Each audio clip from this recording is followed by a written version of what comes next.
These children are not ours. We do not know who or where their parents are, or if they have parents at all.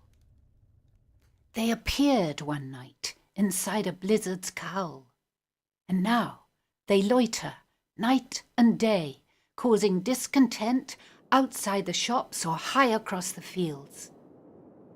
No footprints was the first thing I noticed. Only cigarette butts leaving cabalistic patterns in the snow. I looked one up. It spelled pestilence. And when you ask them, "Will you go?" they look at you with eyes too old for comfort, reply in language too wicked to repeat. I tried to run one over in my car, but it disappeared in a coil of mist. And then the engine hissed and stopped. I was just in time to watch the bonnet sink beneath the bog.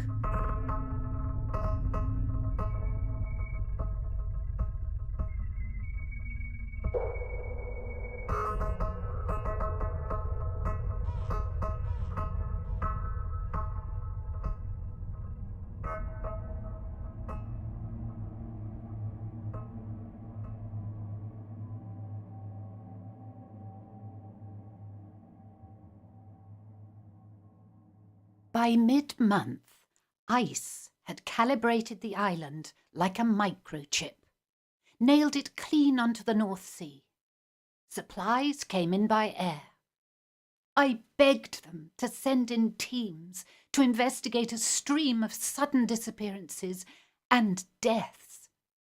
First, there was Pat Murdoch, found frozen in her wellies on the Loo. I mean, who would allow themselves to come to such an end, whilst reading People's Friend? Then her brother Henry, choked to death on a Bourbon biscuit watching telly. Someone said they heard him laughing. Well, let me tell you, Henry never laughed. He thought telly was rubbish. Then there was Margaret McKintle, the vicar's wife, blown off the cliff whilst walking her dogs. Billy Nichols saw it. Said he thought she was a kite.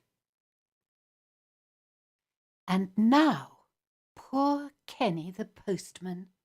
What happened to him? We shall never know. All they found was his bicycle pump sticking out of the snow. They dug down in case he was using it as a breathing device, but no. So now our letters are not delivered either.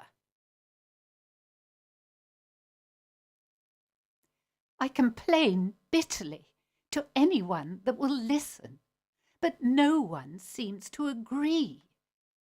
And no one seems to see January's children apart from me. They say, "Right enough, Mrs. Moore, but it's well to remember none of us are getting any younger. And that Pat Murdoch, well, her coat was hanging on a shoogly peg since her husband passed away. Why don't you come over here and lie down a while, and I'll bring you some nice cake and tea." This infuriates me. There'll be no time for tea when we're in our graves, I say. We can't let them get away with this.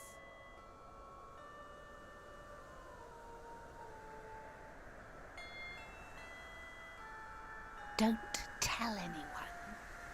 I've learned how to load Bertie's old gun.